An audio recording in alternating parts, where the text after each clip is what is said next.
digital marketing is it's not the typical marketing agency usually we know from the market. So in us, since we specialize in media buying or ad specialists and as well as media production, so we provide our clients the data analytics that they need for their business. So dito, nagpo-provide kami ng mga data that's can affect their business decision making.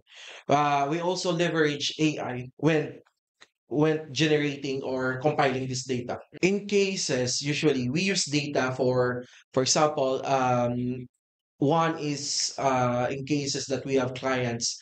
Usually, we use data to have to determine the market if for their expansion of business if it's doable na ba. Hmm. Then the second one is for their decision making for the next step, like for example, the quarterly plan, marketing plan for the business.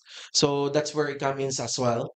Tapos yung iba is the part na yung engagement and as well as the target market. If natatama ba talaga yung mga kung sino ang customer audience Hmm. na tina-target nila.